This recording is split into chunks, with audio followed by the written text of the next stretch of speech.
Good morning students. आज हम लोग चैप्टर 7 टर्शियरी एक्टिविटीज तृतीय क्रियाकलाप का अध्ययन करेंगे। फर्स्ट में हम लोग टर्शियरी एक्टिविटीज की परिभाषा का अध्ययन करेंगे। पहला क्वेश्चन तृतीय क्रियाकलाप को परिभाषित करने के लिए आता है। Define the tertiary activities. तृतीय क्रियाकलाप को परिभाषित करें।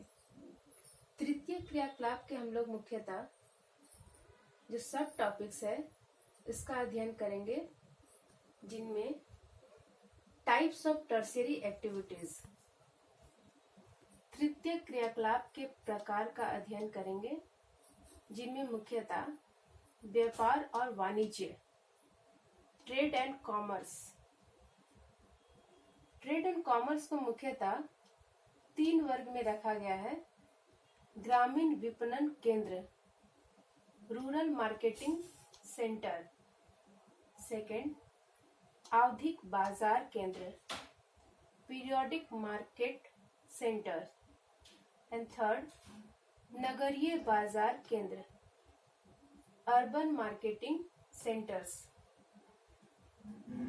नेक्स्ट जो सब टॉपिक्स है, फुटकर व्यापार सेवाएं। क्वेश्चन ये सारे पॉइंट्स से 2 मार्क्स के आते हैं, इसलिए इसको हम लोग वेरी शॉर्ट में जानेंगे। Retail trading services. Next points है थोक व्यापार सेवाएं, wholesale trading services. And next points जो है परिवहन, ट्रांसपोर्ट। चूंकि हम लोग चैप्टर पढ़ रहे हैं तृतीय क्रियाकलाप, तो तृतीय क्रियाकलाप के संदर्भ में परिवहन, संचार सेवाएं, दूर संचार इत्यादि का हम लोग जो अध्ययन करेंगे वेरी शॉर्ट में, क्योंकि नेक्स्ट चैप्टर में परिवहन, संचार सेवा एवं दूर संचार से जो चैप्टर है वो डिटेल में इसका अध्ययन करेंगे। और इस चैप्टर में इन सब टॉपिक्स को हम लोग वेरी शॉर्ट में जानेंगे। एंड इसके जो सब टॉपिक्स है, पीपल इंगेज्ड इन टर्शियरी एक्टिविटीज, तृतीय क्रियाकलापों में संलग्न लोग। वेरी वेरी इंपॉर्टेंट जो सब टॉपिक्स है, टूरिज्म, पर्यटन। इससे क्वेश्चन जो है 8 मार्क्स के, 5 मार्क्स के, 2 मार्क्स के भी क्वेश्चंस आते हैं। तो टूरिज्म पे हम लोग ज्यादा फोकस करेंगे, क्योंकि इस चैप्टर से मुख्यतः जो क्वेश्चन आते हैं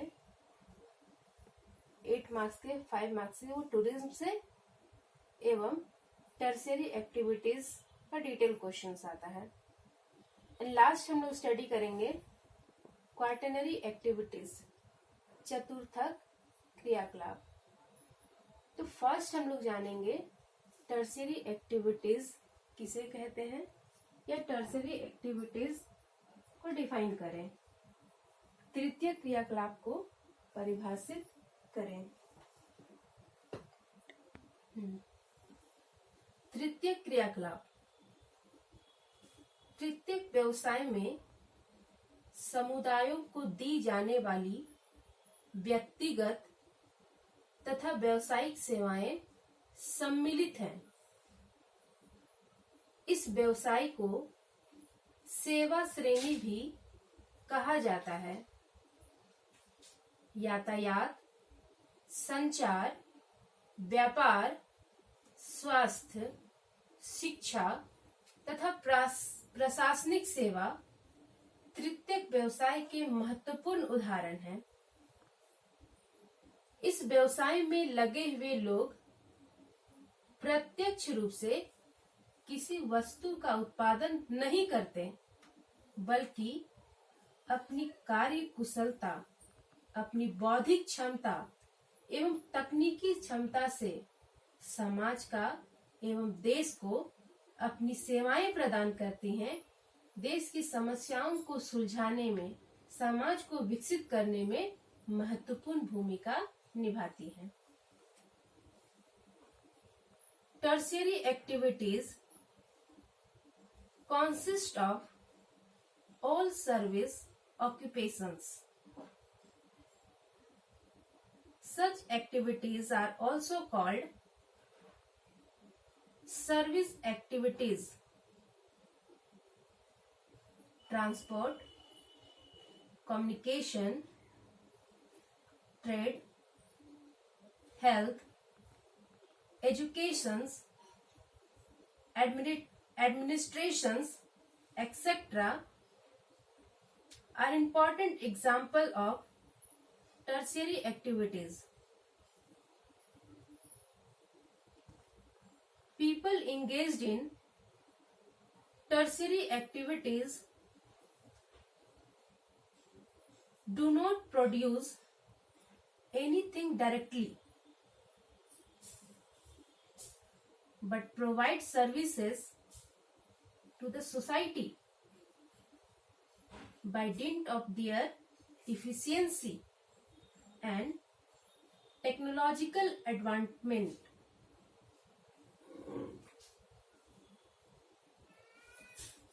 नेक्स्ट हम लोग जानेंगे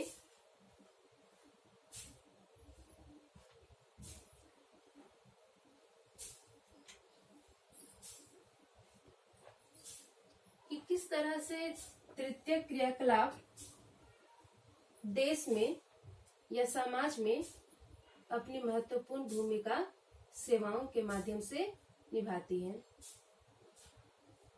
तृतीय क्रियाकलाप में मिस्त्री, प्लम्बर से लेकर वकील, शिक्षक, कंप्यूटर परिचालक तक की विभिन्न प्रकार की सेवाओं को सम्मिलित किया जाता है, जिसके अंतर्गत मुख्य रूप से कर्मचारियों के कौशल, बौद्धिक क्षमता, अनुभव तथा ज्ञान पर आधारित होता है और इसके माध्यम से ये इनडायरेक्टली एवं डायरेक्टली समाज को अपनी सेवाएं प्रदान करती हैं। नेक्स्ट जो सब टॉपिक्स है, टाइप्स ऑफ टर्शियरी एक्टिविटीज, तृतीय क्रियाकलापों के प्रकार, जिनमें मुख्यतः व्यापार, वाणिज्य, परिवहन, संचार इत्यादि को शामिल किया गया है। फर्स्ट हम लोग जानेंगे व्यापार और वाणिज्य। यदि हम लोग साधारण शब्दों में समझें या बात करें व्यापार की, तो वस्तुओं के क्रय एवं विक्रय को व्यापार कहते हैं एवं व्यापार का मुख्य उद्देश्य धन कमाना होता है। व्यापार के जो कार्य होते हैं ग्रामीण एवं नगरीय दोनों क्षेत्रों में होता है, जिसे व्यापारिक केंद्र कहा जाता है। और ये व्यापारिक केंद्र जो है ग्रामीण, नगरीय कहीं भी स्थापित हो सकते हैं और इस आधार पर, केंद्रों के आधार पर व्यापार और वाणिज्य को 3 वर्ग में विभाजित किया गया है। फर्स्ट है ग्रामीण विपणन केंद्र, रूरल मार्केटिंग सेंटर्स। नाम से स्पष्ट है कि ग्रामीण क्षेत्रों में मुख्य रूप से यह विपणन केंद्र या बाजार केंद्र ग्रामीण क्षेत्रों को ही अपनी मुख्य सेवाएं प्रदान करती हैं।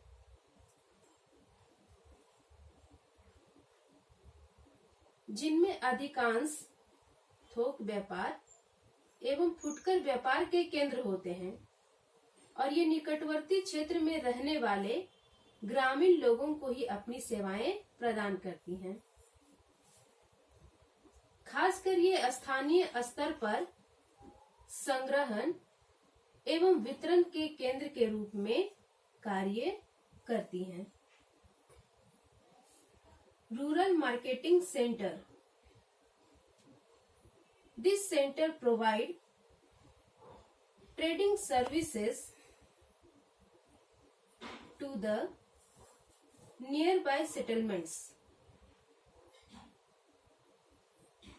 Such places act as collecting and distributing centers at the local level. Most of these centers have mandis or wholesale markets and also retail areas. Rural marketing centers make available goods and services to the rural folk living in its near vicinity.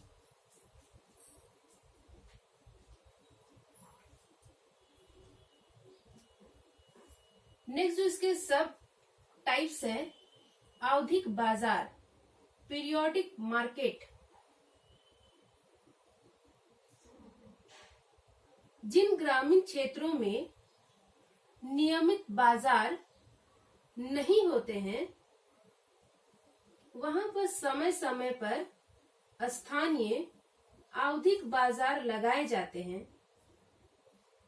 ये साप्ताहिक अथवा पाक्षिक बाजार होते हैं जो आसपास के ग्रामीण लोगों की आवश्यकताओं की पूर्ति करते हैं, और यह बाजार किसी निश्चित स्थान पर किसी निश्चित दिन पर ही आयोजित किए जाते हैं। हम लोग इसका एग्जाम्पल देख सकते हैं अपने आसपास। शहरी केंद्र में भी देखते हैं कि बहुत सारे ऐसे बाजार होते हैं जो किसी विशेष दिन और विशेष स्थान पर ही लगाए जाते हैं, जैसे बहु बाजार बुधवार के दिन और शनिवार के दिन ही लगते हैं। नामकुम बाजार मुख्य रूप से रविवार के दिन लगाए जाते हैं। ये क्या करते हैं, आसपास के जो ग्रामीण सेंटर्स होते हैं उसको बहुत सारे वस्तुओं की आपूर्ति कराते हैं। पीरियोडिक मार्केट्स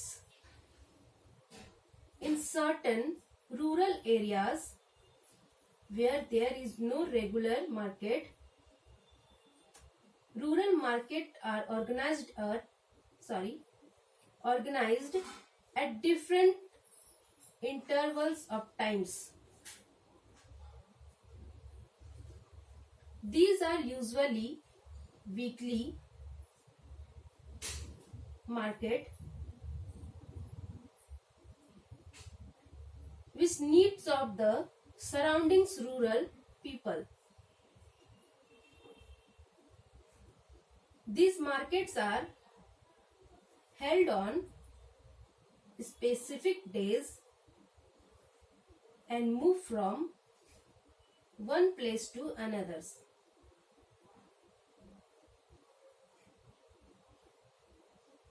थर्ड जो टाइप्स है, नगरीय बाजार केंद्र, अर्बन मार्केटिंग सेंटर। नाम से स्पष्ट है कि ये बाजार जो है नगरीय क्षेत्र में स्थित होते हैं एवं नगर के लोगों को आवश्यकता की पूर्ति कराते हैं, और इनमें साधारण वस्तुओं से लेकर विशिष्ट वस्तुएं भी उपलब्ध होती हैं। जैसे शहरी केंद्र में देखेंगे, ग्रामीण सेंटर से भी आके बहुत सारे श्रम से यहाँ बैठे रहते हैं, बहुत सारे लेबर बैठे रहते हैं, बहुत सारे रोजगार की प्राप्ति के लिए। और ये इन श्रमिकों को जो है नगरीय क्षेत्र के आसपास वाले क्षेत्र में जहाँ लेबर्स की आवश्यकता होती है उन क्षेत्रों में भेजा जाता है। हाउस, बहुत सारे बिल्डिंग्स इत्यादि। इसके अंतर्गत जो नगरीय केंद्र होते हैं वस्तुओं के साथ साथ बहुत सारे सेवाएं भी उपलब्ध कराती हैं, जैसे टीचिंग फैसिलिटी, वकालत की फैसिलिटी, फिर बहुत सारे परामर्शदाता भी होते हैं, मेडिकल फैसिलिटी भी देती है। बहुत सारे आप देखिएगा स्कूल, बड़े बड़े कॉलेज ग्रामीण क्षेत्र में आज भी हायर एजुकेशन के लिए, उच्च शिक्षा के लिए अधिक सुविधाएं उपलब्ध नहीं है। आज भी ग्रामीण क्षेत्रों में अच्छी स्वास्थ्य सेवाएं उपलब्ध नहीं है।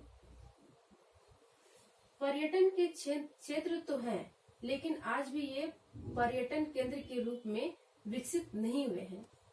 तो इन सारी आवश्यकताओं की पूर्ति के लिए भी ग्रामीण क्षेत्र से लोग नगरीय क्षेत्र की ओर प्रवास करते हैं, माइग्रेट करते हैं। शिक्षा के लिए, स्वास्थ्य के लिए, मनोरंजन के लिए आज भी अधिकांश जनसंख्या ग्रामीण क्षेत्र से नगरीय केंद्र की ओर प्रवास करती है। तो इस तरह से व्यापार और वाणिज्य को मुख्यतः 3 केंद्र में विभाजित किया गया है: ग्रामीण विपणन केंद्र, आवधिक बाजार केंद्र, नगरीय बाजार केंद्र। और इस चैप्टर के जो नेक्स्ट सब टॉपिक्स हैं, इसका अध्ययन हम लोग नेक्स्ट वीडियो में करेंगे। Thank you.